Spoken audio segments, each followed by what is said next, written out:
ओम श्री परमात्मने नमः। ओम श्री परमात्मने नमः। अथ वेदांत दर्शन वेदांत शांति पाठः। पाठः। ओम पूर्णमदा पूर्णमद पूर्णमिदं पूर्णमिदं पूर्णात् पूर्णमुदच्यते पूर्णात् पूर्णमुदच्यते पूर्णस्य पूर्णमादाय पूर्णस्य पूर्णमादाय पूर्णमेवावशिष्यते। पूर्णमेवावशिष्यते। ओम शांति शांति शांति।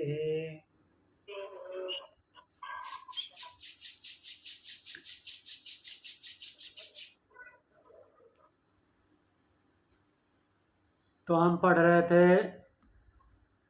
वेदांत दर्शन द्वितीय अध्याय द्वितीय पाद में। कल हमने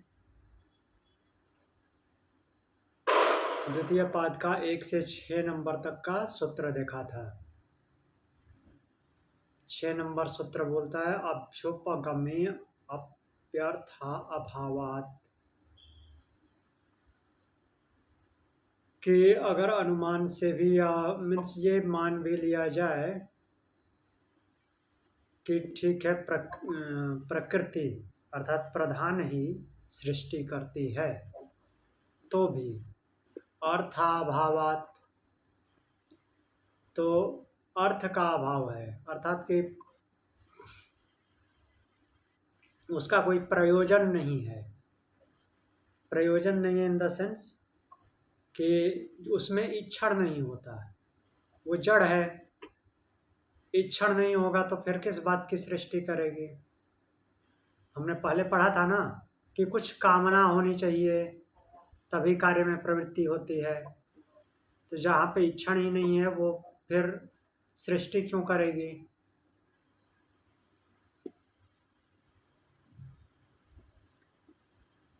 तो एक ही धारणा पे एक ही कॉन्सेप्ट पे ये सूत्र चलते जा रहे हैं। थोड़ा हम देखेंगे कैसे चलता है। अभी अणु परमाणु पे आते हैं।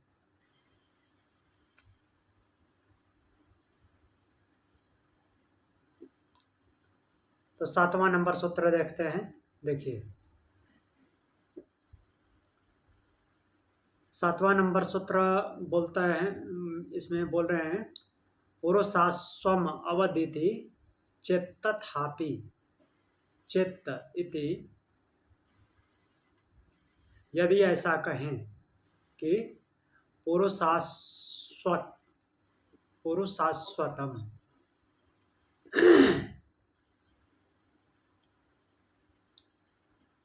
तो पुरुषास्वतम तथापि, पुरुषास्मवत नॉट शाश्वतम, पुरुषास्मवत। अस्म, अस्म बोलते हैं पत्थर के टुकड़े को, और पुरुषास्म बोलते हैं चुंबक को। ऐसा पत्थर जो अपनी तरफ दूसरे को आकर्षित करता हो। क्लियर हुआ। अस्म, भगवान ने भी अस्म का यूज किया भगवत गीता में, जहाँ पे वो बताते हैं कि जो विद्वान होता है उसके लिए मिट्टी, पत्थर और स्वर्ण एक समान होते हैं। तो यहाँ पे पुरुषास्मवत आया है। अस्म मतलब पत्थर, और पुरुषस्वम मतलब कि जो अपनी तरफ आकर्षित करने वाला पत्थर हो, अर्थात चुंबक। चुंबक किसको आकर्षित करेगा? लोहे को। तो देखिए मूल बात तो है कि अभी तक बहुत कुछ बता चुके हैं। जो भी जहाँ पे भी मूवमेंट है वहाँ चेतन निश्चित रूप से है, ये हम ये ब्रह्मसूत्र पढ़ने से पहले सीधे सीधे उपनिषदों में भी देखा है हमने, लेकिन यहाँ पे नई नई बातें खड़ी कर रहे हैं कि उसमें तो अपनी ही शक्ति होती है आकर्षित करने की, ऐसा भाव है। वहाँ पे चेतन को हटा दिया गया है, अर्थात वो जो आकर्षित करने की शक्ति है ऐसा माना जा रहा है, ऐसा मीन्स स्थापित करने की कोशिश की जा रही है कि वो जो आकर्षित करने की शक्ति उसकी जड़त्व में ही अपनी शक्ति है, वो चेतन शक्ति नहीं है। क्योंकि वो बहुत ही ग्रॉस लेवल पे देख रहे हैं,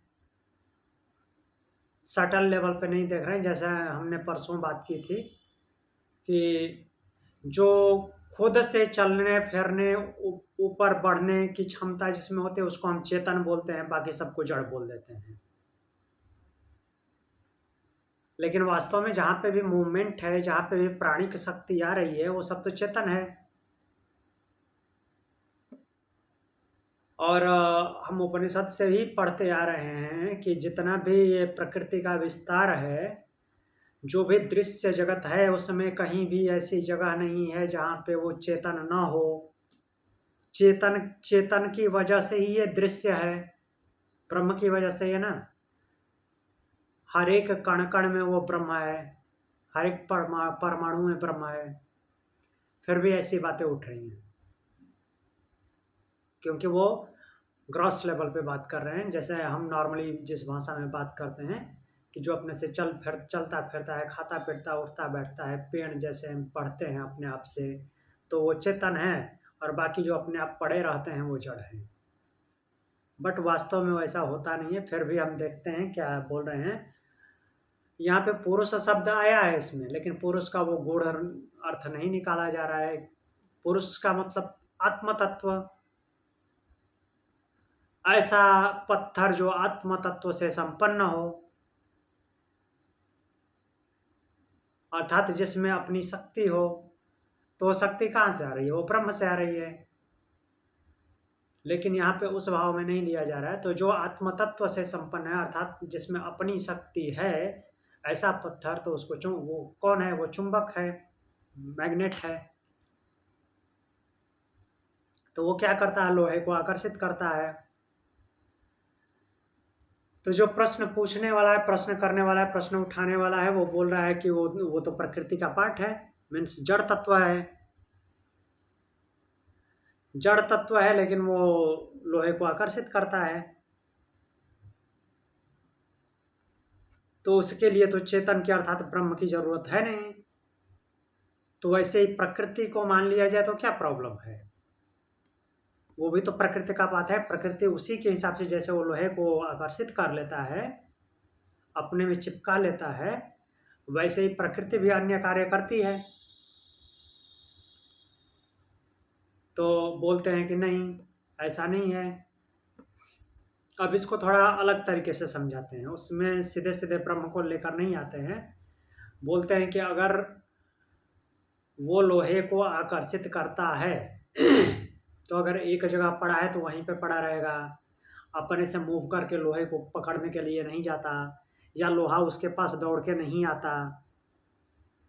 उसको या तो लोहे के पास जाना पड़ेगा और उसको ले जाने वाला कोई होना चाहिए, या फिर लोहे को ला करके उसके पास रखने वाला कोई होना चाहिए। तब ऐसा होता है कि वो दोनों आपस में चिपकते हैं। अपने आप से वो न उठ करके खुद लोहे के पास जाएगा, ना लोहा उठ करके चुंबक के पास आएगा। जो उठ करके आना जाना है, दोनों एक दूसरे के पास समीप आना है, वो किसी और के द्वारा हो रहा है। तो इस लॉजिक से समझा रहे हैं यहाँ पे। तो वो जो उनको आपस में मिलाता है, वो मिलाने वाली कोई एक्सटर्नल पावर है, और जहाँ पे एक्सटर्नल पावर लगती है वहाँ ब्रह्म है। एक्सटर्नल पावर जो है प्रकृति नहीं लगा सकती।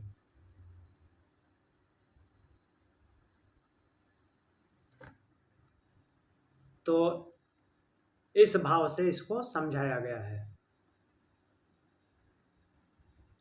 जबकि गहराई में जाकर देखें तो सीधा सीधा सिद्ध होता है कि जो चुंबक में, मैग्नेट में जो लोहे को खींचने की शक्ति है वो ब्रह्म की शक्ति है, वो जड़ नहीं है।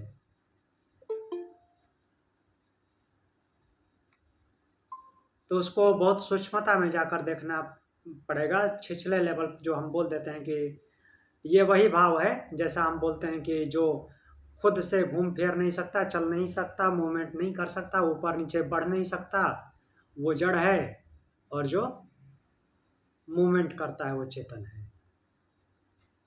तो अगर वैसे भी माने तो वही वो बोल रहे हैं कि अगर वैसा भी मानते हैं तो जो चुंबक है उसमें अगर लोहे को आकर्षित करने की शक्ति है, यदि ऐसा माने कि वो प्रकृति का गुण है, उसमें ब्रह्म नहीं है, अर्थात ब्रह्म की वो चेतना नहीं है, तो भी बोल रहे हैं कि चुंबक को, अगर चुंबक लोहे को चिपकाता है तो उसको, चुंबक को लोहे के पास ले जाने वाला कोई होना चाहिए, या लोहे को चुंबक के पास लाने वाला कोई होना चाहिए, तभी वो आपस में चिपकेंगे। दूर दूर से न चुंबक उस लोहे के पास जाता है, न लोहा चुंबक के पास आता है, उनको किसी से कोई लेना देना नहीं है। तो जो ले करके जाता है उनको पास में, तो वो जो लेकर जाने वाली शक्ति है वो एक्सटर्नल शक्ति है, और जो एक्सटर्नल पावर लग रही है उस पे वो ब्रह्म है। इसको ऐसा नहीं समझना है कि कोई हाथ से उठा करके चुंबक को रख रहा है, इधर से कोई हाथ से उठा करके लोहे को रख रहा है। जो मीन्स वहां पे कोई दिख नहीं रहा है, लेकिन जो उनका आपस में आकर के ऐसे चिपकना है वो एक्सटर्नल फोर्स लग रहा है, एक दूसरे के प्रति आकर्षित होना। वो एक्सटर्नल फोर्स जो अप्लाई हो रहा है वो वहां पे वो चेतन है।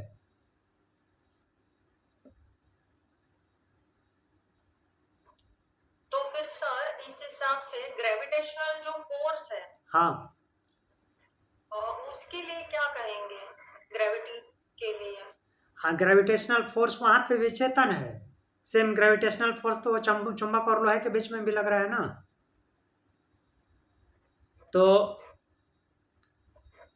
वहां पे चेतन है। चेतन क्यों है कि पंच महाभूतों का संयोग हुआ है।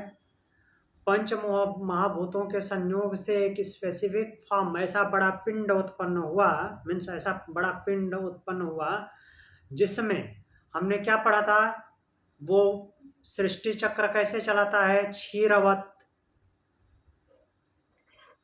दूध की तरह। जैसे माता के स्तन से दूध उत्पन्न हो जाता है, और कब, जब बच्चे की प्रोसेसिंग होती है तब, वरना खाना तो वैसे भी खाती है।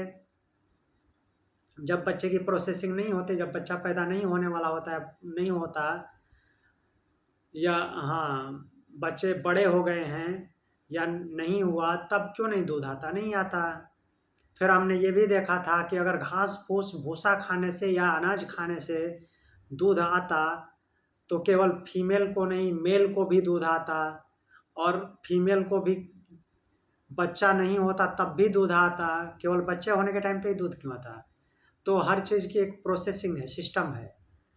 वो ब्रह्म ने इनिशिएट किया, मीन्स जब उसने क्या किया, इच्छण किया, अर्थात जिस दिन उसने प्रोसेसिंग की, इनिशिएट, इग्नाइट किया प्रकृति को, अर्थात प्रकृति में प्रवेश किया, तो अपने आप सिस्टमैटिक सब कुछ चालू हो जाता है।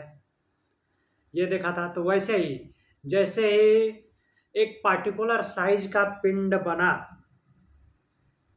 तो उसमें वो हैवी, हाई लेवल की आकर्षण शक्ति आ गई जो दूसरे को खींच सकता है या अपने आप में चिपका के रखता है। जो छोटे पिंड होते हैं उसमें भी वो ग्रेविटेशनल फोर्स होता है, लेकिन हमारे पास इतनी शक्ति है कि वो फील नहीं होता। तो पिंड का जो क्रिएशन है उसके साथ ही ग्रेविटेशनल फोर्स बाय डिफॉल्ट वो क्रिएट हो हाँ, जाता है। वो क्रिएट हो जाता है। एग्जांपल दिया। हाँ, जैसे मान लीजिए कि हमारे ग्रह पर जो ग्रेविटी को महसूस करते हैं, ये पृथ्वी के समझो एक तरह से क्रिएशन के टाइम ही ये साथ हाँ, में, वो इनबिल्ट है कि इतने बड़े पिंड में इतना ग्रेविटी होगा।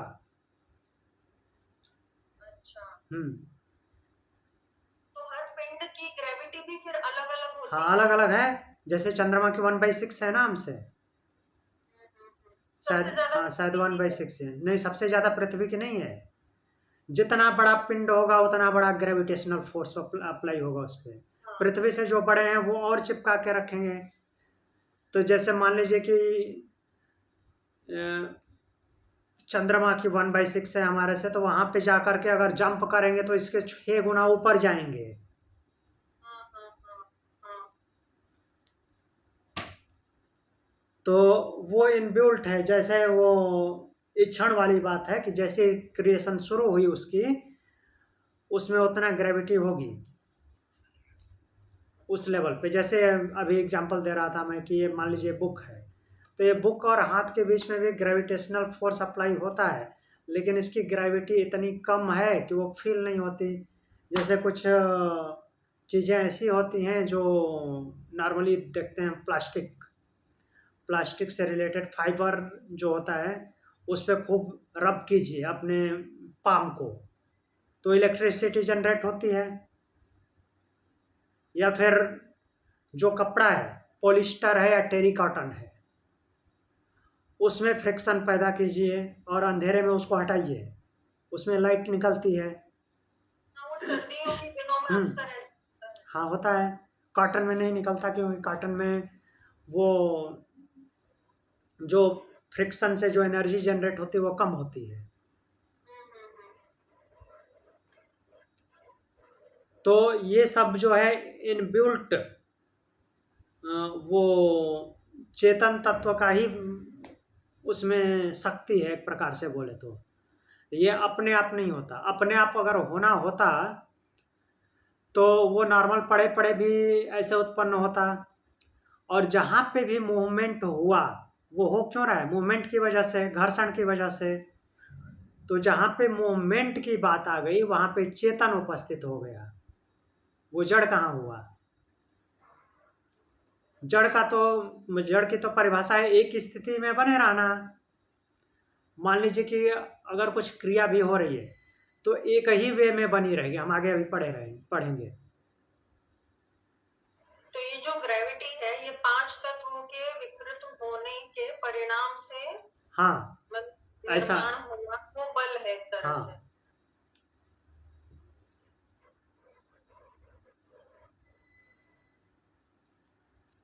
तो हम आगे देखते हैं अब। जैसे इसमें देखिए, इसमें अलग उदाहरण दे रहे हैं। पुरुषास्मवत। तो इसमें अंधे और पंगु का एग्जाम्पल दिए हैं।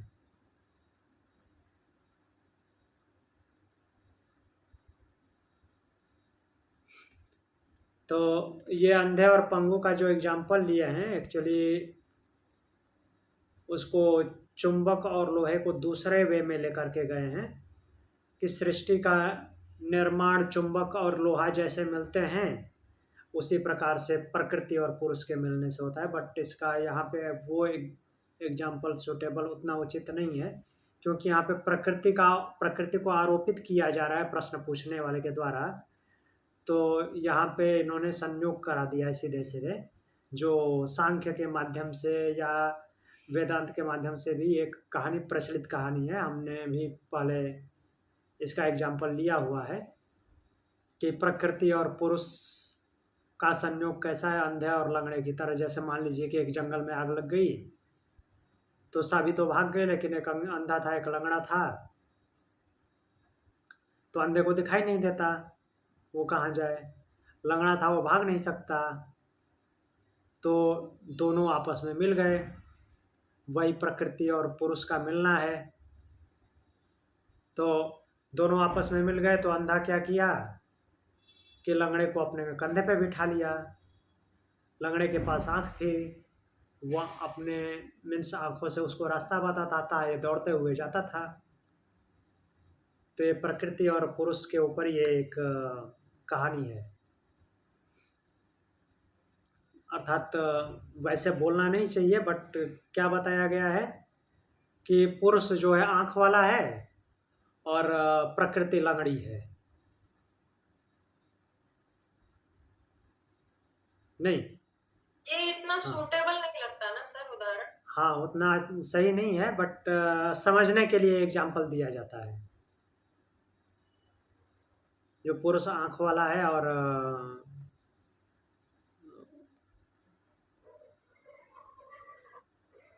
पुरुष आँख वाला है, बट उसके पास कुछ है नहीं, मीन्स हाथ पैर नहीं है, तो वो प्रकृति का यूज करता है। और प्रकृति अंधी है क्योंकि जड़ है, तो अंधी बोलना ठीक नहीं लगता, बट फिर भी यहाँ एग्जाम्पल दिया है। 5 तत्वों के एग्जाम्पल फिर भी थोड़ा बहुत सूटेबल लगेगा कि कोई हाँ तत्व अकेला एग्जिस्टेंस अपना नहीं बता पाएगा। जी, हाँ, वो 5 तत्वों की बात अभी और आगे भी हम देखेंगे। अब अगला सूत्र देखते हैं। अगले सूत्र में क्या बोल रहे हैं?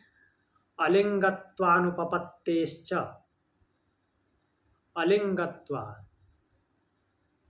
अलिंगत्वा नहीं है, सॉरी, अंगित्वा, अंगित्वानुपपत्तेश्च।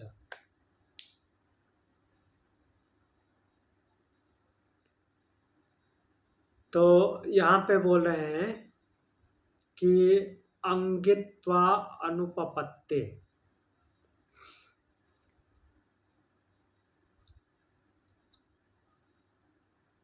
तो अंगों की उत्पत्ति, अंगित्वा अनुपपत्ते, अंगों की उत्पत्ति न होने के, मीन्स अंग विभाव, अंगों का अभाव होने के कारण भी, अंगों का अभाव होने के कारण भी क्या होगा?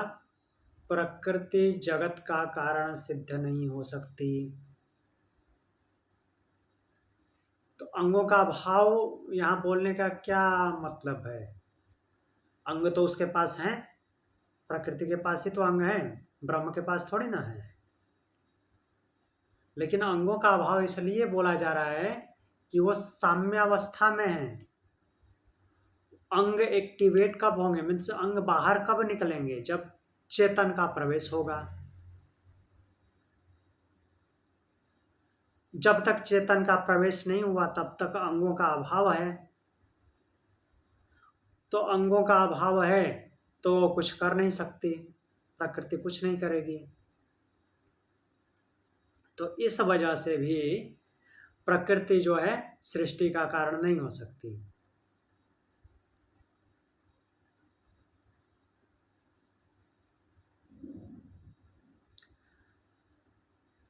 हाँ, अब यहाँ पे अंगों की बात आई है तो आप हाँ, जैसे आपने प्रश्न उठाया था, कई दिन आपने उठाया कि जैसे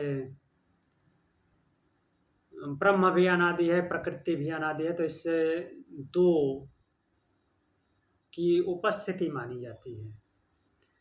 दो की उपस्थिति नहीं मान सकते, है, दोनों अनादि है, फिर भी एक की ही उपस्थिति मानी जाती है। इसको इजीली हम ऐसे समझ सकते हैं, मान लीजिए कि कोई आदमी या कोई भी प्राणी जीवित है, नाम रूप वाला है, तो जब तक जिंदा होता है तब तक उसके नाम से जाना जाता है ना, ये फलाना आदमी है। जब वो मर जाता है, मृत्यु हो जाती है, मान लीजिए कि उसकी बॉडी रखी गई है, तो कोई अगर आके पूछता है ये कौन है, तो क्या बोलते हैं? उस आदमी का नाम लेके बोलते हैं कि ये है, ऐसा तो नहीं बोलते। वो बोलते हैं कि इनकी डेड बॉडी है, ऐसा ही बोलते हैं ना। ये थे, उनकी डेड बॉडी है, थे वो जो अब थे तो वो तो अभी भी है, जो दिखने वाला है वो तो अभी भी है, लेकिन ऐसा नहीं बोलते कि ये वही है। उनका नाम लेकर के बोला जाता है कि उनकी डेड बॉडी है। तो इस तरह से क्या प्रूफ हो रहा है कि वो एक की ही सत्ता है, उसके मीन्स वही जाना जाता है, वो अद्वितीय के रूप में वो जाना जाता है। अगर प्रकृति की अलग पहचान होती तो उसको उस नाम से जाना जाता, हाँ ये वही है, उसके डेड बॉडी क्यों बोला जाता है? जबकि वो तो दिखाई ही नहीं दे रहा है, जो चला गया, और पहले भी नहीं दिखता था। जो दिखता है वो अभी भी दिख रहा है, लेकिन नहीं बोला जाता कि वो है। उसकी डेड बॉडी बोला जाता है। तो इस तरह से ब्रह्म की अद्वितीयता अर्थात उसके अलावा दूसरा कोई नहीं है, ये सिद्ध होता है। उस दूसरा मीन्स प्रकृति के होते हुए भी उसको अपनी इंडिविजुअल पहचान के नाम से नहीं जाना जाता, उस ब्रह्म के द्वारा ही उसको जाना जाता है।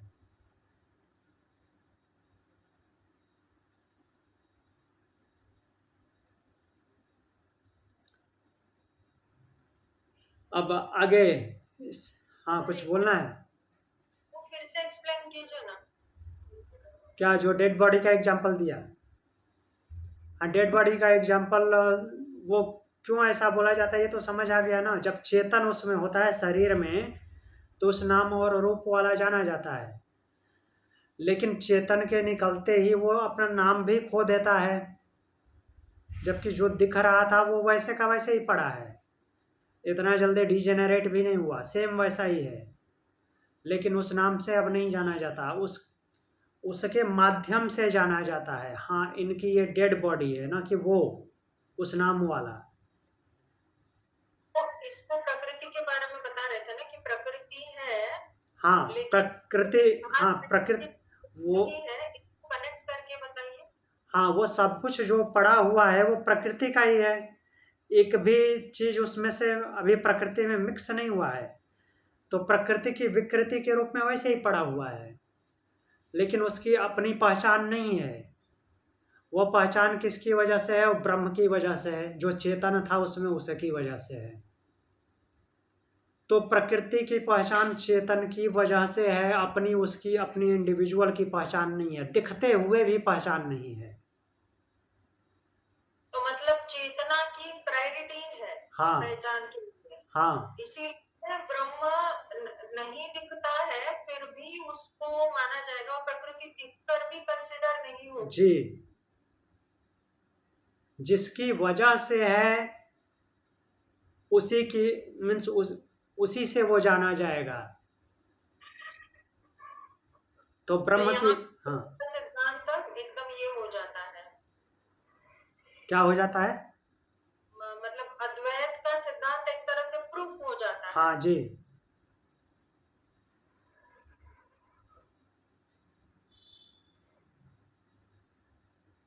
तो अब आगे बढ़ते हैं, ये अगला सूत्र देखते हैं।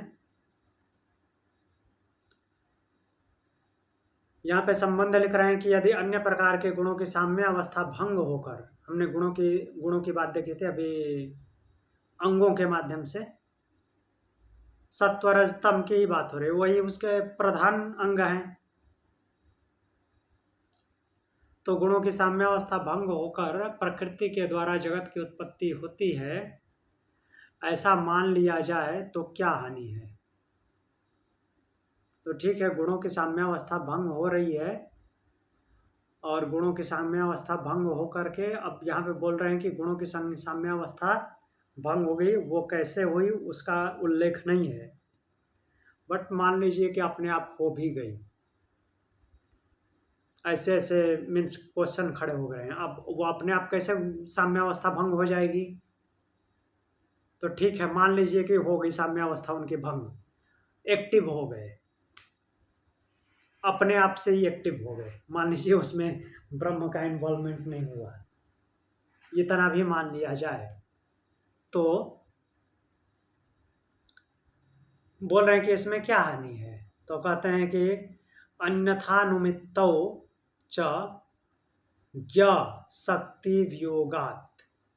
अन्यथा मतलब कि दूसरे प्रकार से, दूसरी तरह से, अन्यथा मीन्स इसके अलावा, अनुमित्तौ मीन्स अनुमान कर लेना भी, अगर ऐसा अनुमान भी कर लेते हैं कि उनकी साम्यावस्था भंग हो गई, अर्थात सुसुप्ति में थे, एकदम स्टेबल थे, और वो भंग हो गई और वहाँ से सृष्टि की रचना हो गई, तो ऐसा अनुमान भी कर लिया जाए तो क्या बोलते हैं कि ज्ञ शक्ति वियोगात, जो ज्ञ की शक्ति है उसका वियोग है, मतलब ज्ञ मतलब ज्ञान, ज्ञान शक्ति किसके पास है? ब्रह्म के पास है। ज्ञान प्रकृति के पास है नहीं। जो ज्ञान शब्द है वो ब्रह्म पे अप्लाई होता है। ब्रह्म ज्ञान स्वरूप है, प्रकृति ज्ञान स्वरूप नहीं है, प्रकृति जड़ है। तो जिसके पास ज्ञान ही नहीं है, ज्ञान शक्ति है ही नहीं, वो सृष्टि कैसे कर सकती है? जिसके पास ज्ञान नहीं है वो सृष्टि नहीं कर सकता। तो ज्ञान का होना जरूरी है। ज्ञान उसके पास आएगा तो ज्ञान किसके माध्यम से आएगा? ब्रह्म के माध्यम से आएगा। ज्ञान का मतलब यहाँ पे सृष्टि रचना में ये नहीं ले लेना है कि ब्रह्म के पास ज्ञान है मतलब कि वो अपर पर ज्ञान। ज्ञान का मतलब क्रिएशन? ज्ञान नहीं, ज्ञान का मतलब कि ज्ञान का मतलब नॉलेज। जो ज्ञान है वही ज्ञान है, लेकिन दो तरह के ज्ञान हमने पढ़े हैं ना तैत्तरीय उपनिषद में। तैत्तरीय में नहीं, उसमें मुंडक उपनिषद। मुंडक उपनिषद में जो शौनक ऋषि को ज्ञान देते हैं, कौन? अंगिरा, महर्षि अंगिरा ज्ञान देते हैं। शौनक ऋषि जब जाते हैं और पूछते हैं कि वो एक तो महाशाला के अध्यक्ष हैं अर्थात कि कुलपति हैं, और नई नई समस्याएं खड़ी होती रहती हैं, तो वो जाते हैं उनके पास, बोलते हैं कि कुछ ऐसा बता दीजिए जिसको जानकर सब कुछ जाना हुआ हो जाए। तो बोलते हैं कि ऐसी एक विद्या नहीं है, दो विद्याएं हैं। दो विद्याएं हैं जिनको जानने से सब कुछ जाना हुआ हो जाता है। एक अपरा विद्या, एक परा विद्या। अपरा विद्या में आता है कि ब्रह्म को छोड़ करके जो कुछ भी है वो सब कुछ अपरा में आता है। इन सबको जानो। फिर उस ब्रह्म को जानना। ब्रह्म को जानना कैसे होता है? वो साधना से होता है, किताब पढ़ के और सुन के नहीं होता। अर्थात तो उसको अपने आप में साधना करनी पड़ती है। ऐसा ये भी नहीं मना किया जा रहा है कि किताब नहीं पढ़ना है, क्योंकि अपरा विद्या भी अर्जित करनी है। दोनों विद्याएं बता रहे हैं, इसको ध्यान में रखना है, एकदम विरोध में खड़ा नहीं कर देना है। जानने के लिए सब कुछ जान। हाँ, ईशावास्य में भी आया है ना, विद्या से हाँ विद्या की तरफ जी, अविद्या से विद्या की तरफ जाना है। तो यहाँ पे भी वो ऋषि अंगिरा ऋषि बोलते हैं कि दो विद्याएं हैं जिनको जान करके सब कुछ जाना हुआ होता है, अपरा और परा। तो अपरा को भी जानना है, उसके बाद परा को जानना है। अपरा को जाने बिना परा में जा भी नहीं सकते। तो अपरा क्या करती है कि मार्गदर्शन कर देती है। जैसे हम ये इतना सब पढ़े, उपनिषद पढ़े, ब्रह्मसूत्र पढ़ रहे हैं, तो बहुत कुछ मार्गदर्शन मिला ना। एक बार बैठ के सोचिए कितना गाइडेंस मिला। कम से कम हमको ये एक्सेप्टेंस तो हुआ कि हाँ, ब्रह्म नाम की कोई सत्ता है जो सब कुछ संचालित करती है, और वैसा अनुभव भी होता है। तो कम से कम हाँ, प्रूफ तो कोई नहीं कर सकता है, लेकिन जो पहले, इससे पहले अगर वो ईश्वर की सत्ता एक्सेप्ट होती भी थी तो कोई कुछ बोल देता था तो कन्फ्यूजन हो जाता था, अच्छा शायद ये नहीं ये होगा। अब वो कन्फ्यूजन नहीं है तो है, वो मेरी मान्यता है, और नहीं होगा तो भी ठीक है, नहीं होगा तो अलग बात है, लेकिन जैसा अनुभव होता है उसके हिसाब से मेरी मान्यता है कि है।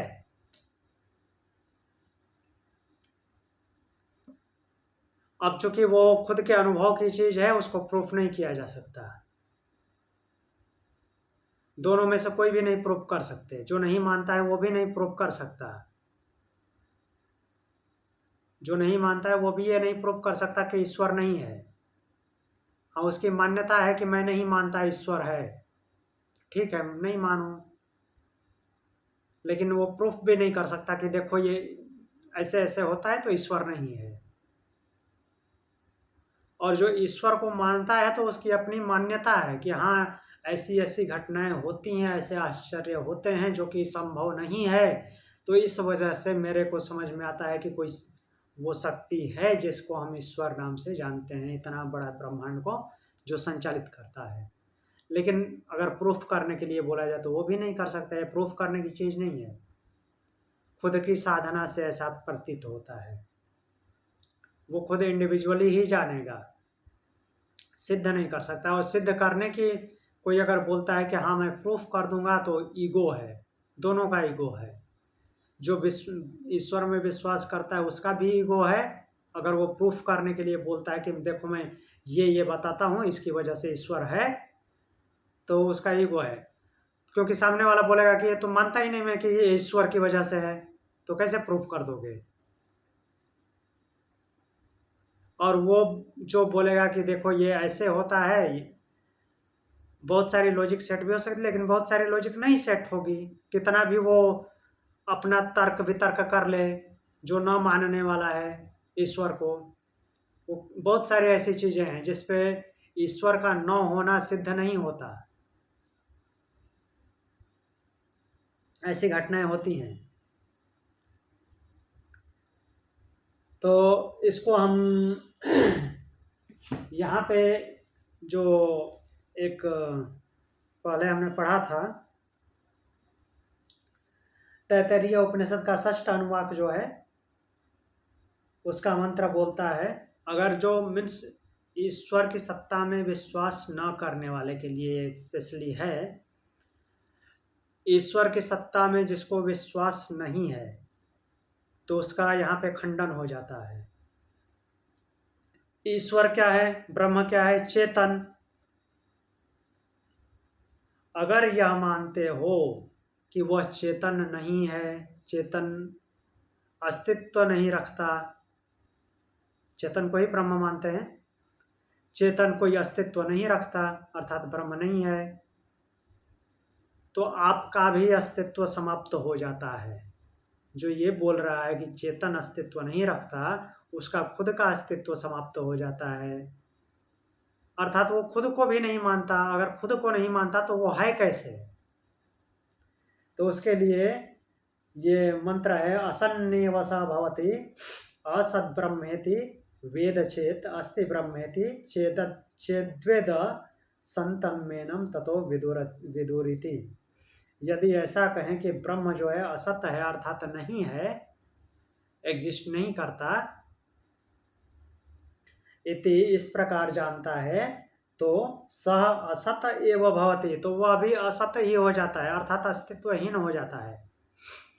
वो जो बोल रहा है, हाँ वो मंत्र कहाँ है जो आप बोल रहे हो? तैत्तरीय उपनिषद 6ठ अनुवाक।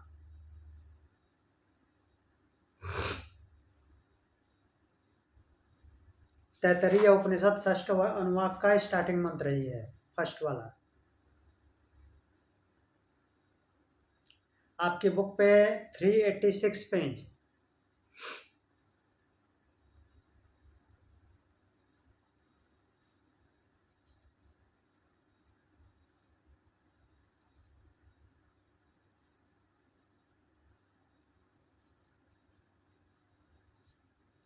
मिला 386।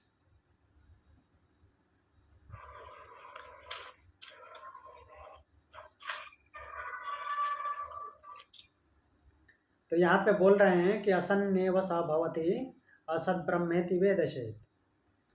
यदि कोई ऐसा बोलता है कि ब्रह्म असत अर्थात ब्रह्म की सत्ता नहीं है, तो इस प्रकार जा समझने वाला क्या होता है, स असद एव भवति, वह भी असत ही हो जाता है। क्यों? क्योंकि वो जो खड़ा है सामने, जो ऐसा बोल रहा है, वो बोल किसकी वजह से रहा है, उस चेतन की वजह से बोल रहा है। चेतनता ही है ना, जड़ की वजह से तो बोल नहीं रहा है, चेतनता की वजह से ही खड़ा है, चल रहा है, बात कर रहा है, घूम रहा है, फिर रहा है, और ये सब करते हुए बोल रहा है कि वो चेतन है ही नहीं। तो अगर ऐसा मानता है तो उसका खुद का अस्तित्व समाप्त हो जाता है, और फिर भी ऐसा नहीं मानता मतलब कि वो मूर्ख है। कोई मूर्ख ही तो ये बोलेगा ना कि चेतन है ही नहीं, और जिसकी वजह से वो बोल रहा है, हर काम कर रहा है, उसी को बोल रहा है कि वो है नहीं। और जो ऐसा मानता है, क्या बोल रहे हैं, चेत ब्रह्म अस्ति, यदि ऐसा मानता है कि ब्रह्म है, तो इति इस प्रकार जानता है, तत् एनम संतम विदुः इति, तो संत लोग उसे विद्वान बोलते हैं कि वो विद्वान है, क्योंकि वो उस चेतना की सत्ता को स्वीकार करता है, जिसकी वजह से वो है, हर फंक्शन उसकी वजह से होता है, और जो उसकी वजह से फंक्शन करते हुए उसी अस्तित्व को नकारता है कि चेतन नहीं है, और उसी की वजह से सब कुछ, यहाँ तक कि वो उसके बारे में जो बोल रहा है, नकारात्मक भाव उत्पन्न कर रहा है कि वो है ही नहीं, वो बोलना भी तो उसी की वजह से आ रहा है, जिसको वो रिजेक्ट कर रहा है। तो अगर वो ऐसा कर रहा है तो उसका भी अस्तित्व रिजेक्ट हो जाता है।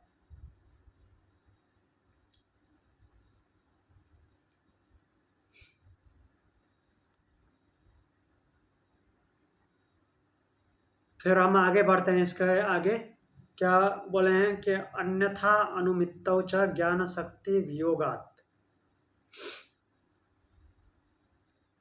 इसके अलावा अनुमित्तौ,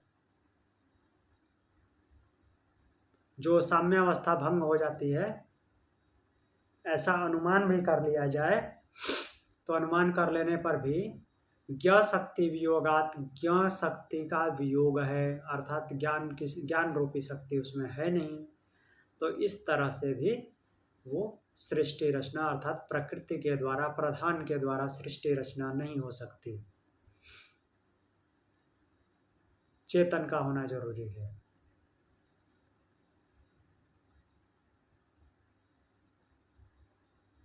तो देखिए यहाँ पे जैसे एग्जाम्पल दिया है, बार बार हम जैसा लेते हैं, जैसे गृह वस्त्र घट आदि का निर्माण कोई समझदार चेतन करता ही कर सकता है, उसी प्रकार अनंत कोटि ब्रह्मांड के अंतर्गत असंख्य जीवों के छोटे बड़े विविध शरीरों अंत आदि की बुद्धि पूर्वक होने वाली सृष्टि जड़ प्रकृति द्वारा असंभव है। जिसके पास ज्ञान नहीं है तो असंभव है। हाँ, वो बात अलग है कि बुद्धि महतत्व सब उसी का पार्ट है, लेकिन वो एक्टिवेट नहीं है, सब कुछ जड़ है, सुप्त है, वो चेतन की वजह से, मीन्स वो सारे हार्डवेयर जो हैं एक्टिवेट होते हैं।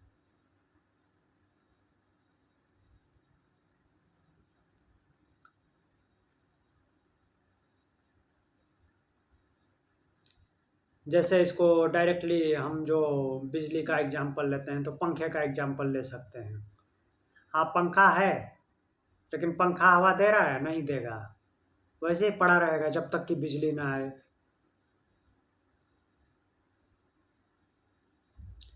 वो अलग की बात है कि बिजली अकेले हवा भी नहीं दे सकती, लेकिन पंखा भी हवा नहीं दे सकता, बिजली का होना जरूरी है, तो बिजली की वजह से हवा दे रहा है।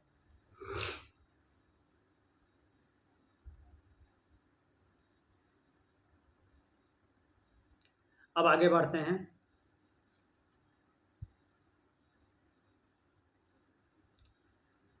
आगे बोल रहे हैं विप्रतिषेधाचा असमंजसम, विप्रतिषेधाचा समंजसम, विप्रतिषेधात, यहाँ पे परस्पर विरोधी बातों का वर्णन करने से भी असमंजसम,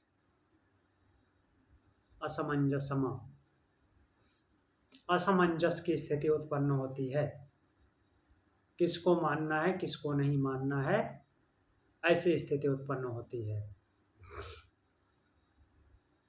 विशिष्ट रूप से क्या हो रहा है, प्रतिषेध हो रहा है, बातों का प्रतिषेध हो रहा है, मीन्स बार बार प्रकृति को जो बोला जा रहा है कि प्रकृति सृष्टि कर सकती है, प्रकृति जगत की रचना करती है, और बार बार उसको उसकी बातों का खंडन किया जा रहा है कि नहीं, ऐसे नहीं कर सकते, प्रकृति जड़ है, प्रकृति के पास ज्ञान शक्ति नहीं है। जैसे अभी हमने देखा, जो चेतन है वो उसमें नहीं है, मीन्स खुद वो थोड़ा सा भी मूवमेंट अपने आप से नहीं कर सकती। तो इस तरह से विरोधी बातें होने से क्या होता है, असमंजस उत्पन्न हो रहा है। अब आगे का सूत्र देखते हैं कि आगे सूत्र में क्या बोलते हैं। यहाँ पे वो सांख्य को यहाँ पे घसीटे हैं, लेकिन सांख्य को यहाँ पे लाना कोई ज़रूरी नहीं है, खुद से एक्सप्लेन करना है यहाँ पे।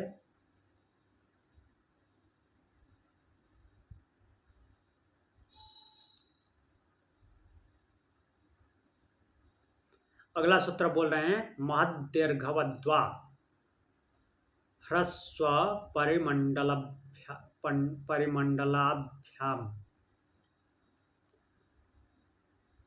तो ह्रस्व परिमंडलाभ्याम, यहाँ पे अणु परमाणु पे आ रहे हैं। ह्रस्व मतलब कि छोटा, परिमंडल मतलब कि फैला हुआ।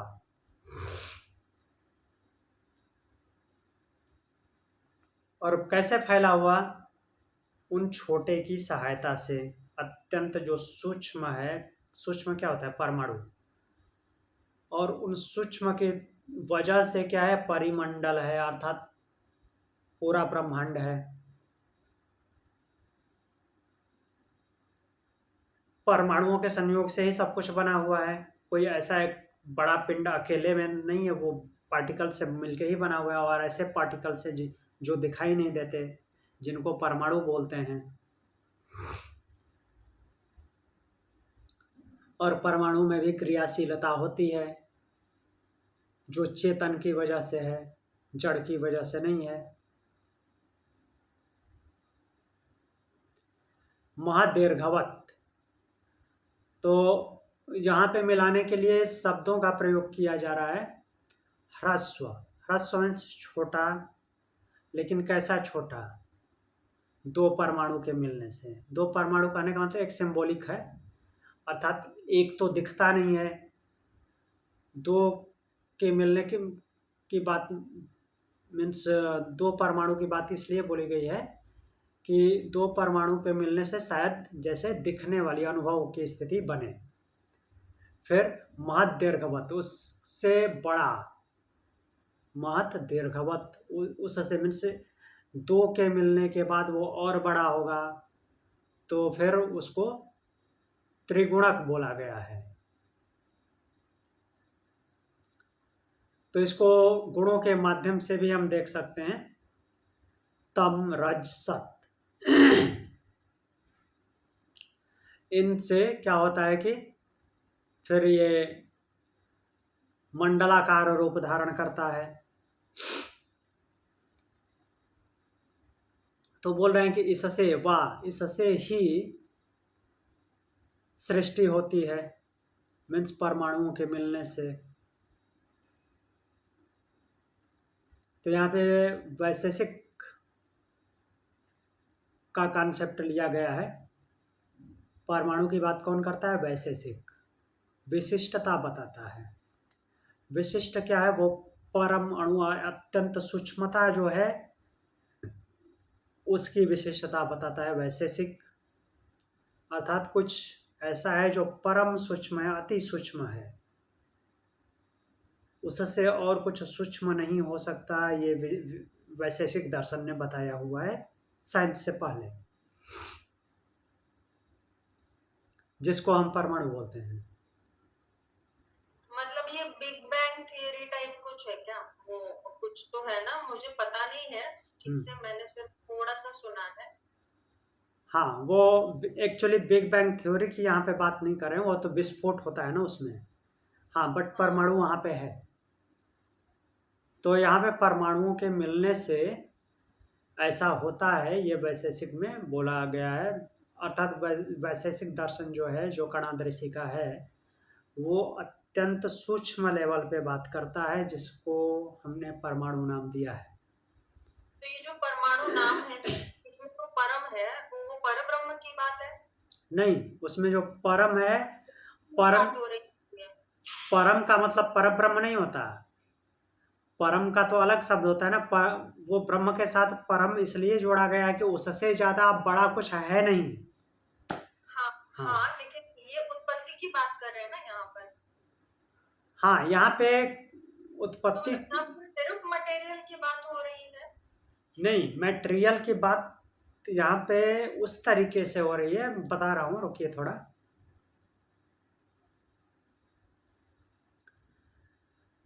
तो यहाँ पे दो शब्द आएंगे, अगले सूत्र में आएंगे।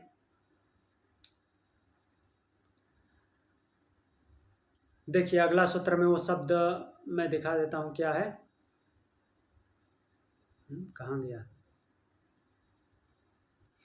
ये है ना 13 नंबर में, समवाय, समवायभ्युपगमा च साम्यादवस्थिते, समवायाभ्युपगमाच्च साम्यादनवस्थिते। तो समवाय शब्द है और एक शब्द होता है संयोग। समवाय शब्द यहाँ पे नया आया है, समवाय और संयोग वही उसी बात को यहाँ पे लेकर के चलेंगे। जो परमाणु शब्द यहाँ पे आया है, तो यहाँ पे परमाणुओं के मिलने से इस ब्रह्मांड की उत्पत्ति बताई गई है। ठीक, तो अब समवाय को यहाँ पे क्यों ले रहे हैं, यहाँ पे जो परमाणुओं के मिलने की बात हो रही है, तो जो भी संरचना होगी वो एक ही कैटेगरी के अर्थात एक ही गुण धर्म वाले अणु जब मिलते हैं तो एक संरचना होती है। और मिलना भी क्या है, वो चेतन के द्वारा मिलना होता है। ठीक,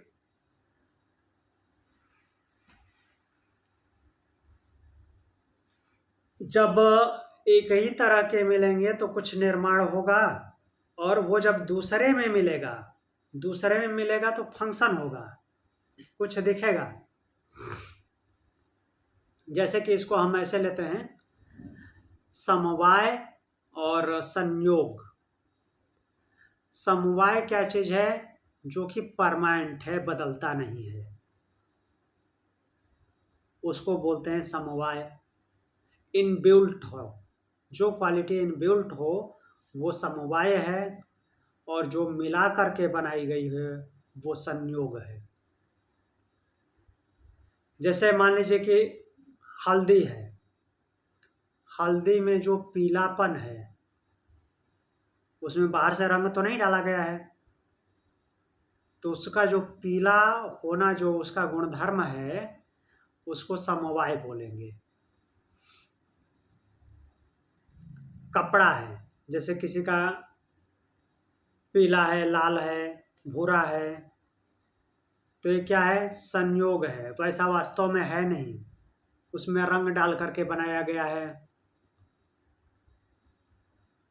तो ये क्या हो गया, संयोग हो गया। तो वैसे सृष्टि निर्माण पे इसको लेके आते हैं। तो जो भी दिखाई देने वाली चीजें एक दूसरे का मिश्रण है,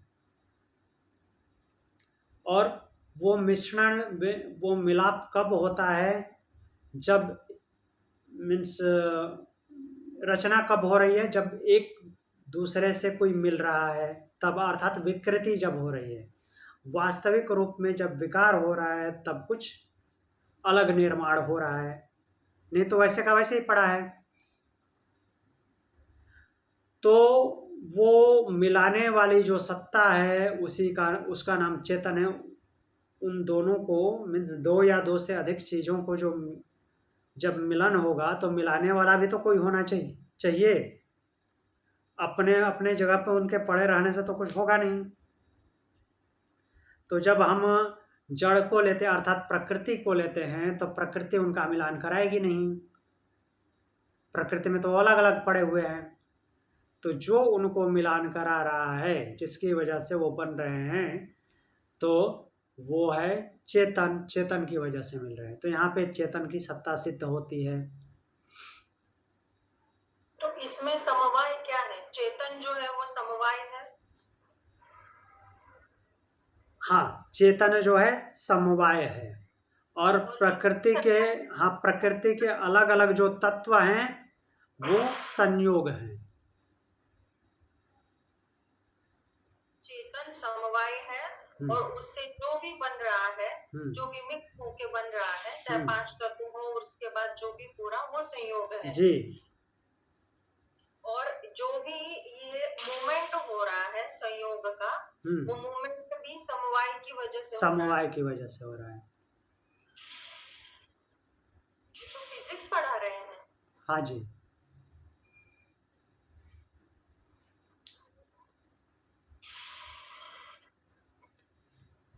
देखिए यहाँ पे लिखा हुआ है, प्रलय काल में ये परमाणु कोई भी कार्य आरंभ न करके यूं ही स्थित रहते हैं, कोई मूवमेंट नहीं होता। सृष्टि काल में कार्य सिद्धि के लिए परमाणु तो समवायी कारक बनते हैं, उनका एक दूसरे से संयोग असमवायी कारक होता है। अर्थात जब संयोग हुआ तो असमवाय हो गया, अर्थात अकेले जब पड़े थे तो वो समवाय रूप में जाने जाएंगे। अकेले जो अलग अलग पड़ा है तो अकेले ही किस, जैसे हमने हल्दी का एग्जाम्पल देखा, हल्दी तो ब्रह्म नहीं है ना, तो अकेले जब पड़ा हुआ तो समवाय की अवस्था उसकी खुद की है, ठीक। लेकिन जैसे ही वो मिला तो समवाय अवस्था नहीं हुआ, अब संयोग हुआ। संयोग हुआ है, समवाय है। हाँ, पर ब्रह्म समवाय है, अपर जो है वो संयोग है। हाँ सर, ये शब्द संयोग है या साम्याद है? समवाय। पहला शब्द समवाय है, दूसरा साम्याद है या संयोग? संयोग, संयोग। तो इस सूत्र में संयोग शब्द कहाँ है? नहीं, संयोग शब्द आया नहीं है। Okay okay. हाँ, इसमें आया नहीं है। वैसा मीन्स संयोग जो हम शब्द लेते हैं वैसा ही भाव इसमें प्रकट हो रहा है, जुड़ना, जुड़ना और तोड़ने का भाव।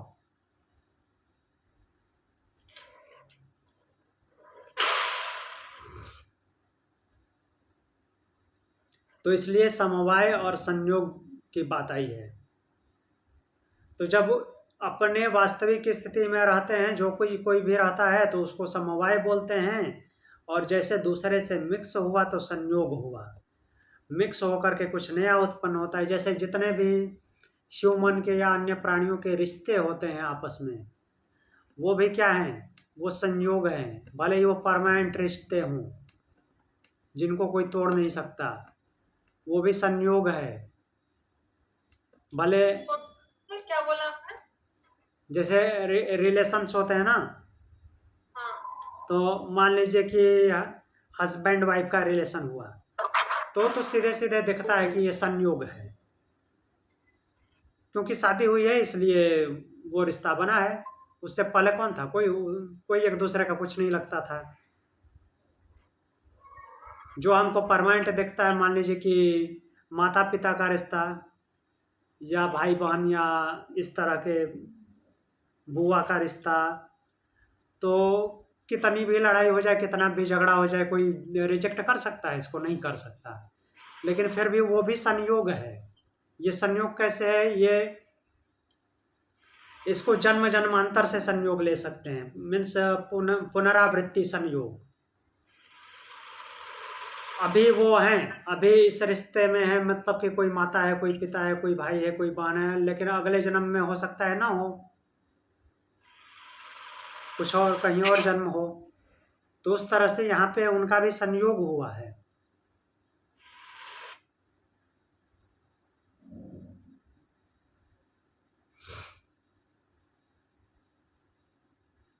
और वैसे ही जो यहाँ पे भी संयोग हुआ है वो उसको भी जन्म जन्मांतर से ले सकते हैं। पिछले जन्म में वो कुछ रहे होंगे तभी उनसे योग हुआ है, उनके साथ आए हैं। तो पूरी सृष्टि में जो कुछ भी है वो एक तरह से संयोग है जी। और सिर्फ एक पर अपर ब्रह्म, जैसे वो अपर और पर विद्या के बारे में कहता है कि जो भी हम महसूस करें वो अपर है, हाँ, और जो हम बता नहीं सकते वो पर है। तो ऐसे जो भी कुछ है वो संयोग है। हाँ, जो दृश्य है, दिखता है, अर्थात कि विकृत होकर के बना है, वो सब कुछ संयोग है। और जिसकी वजह से है, हाँ समवाय है। जी।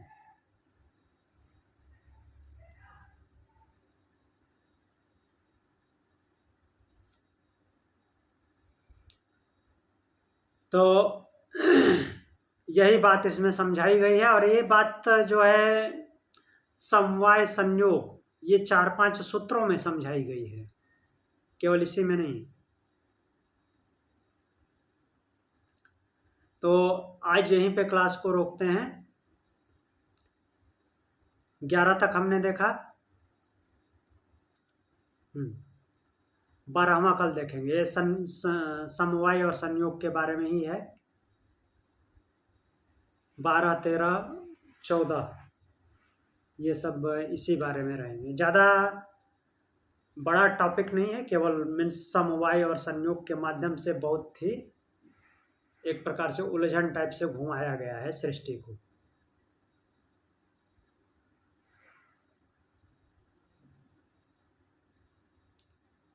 और कुछ पूछना है?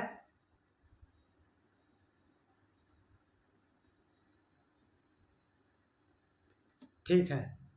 कल का क्लास अपलोड हुआ है? हाँ। ओम शांति।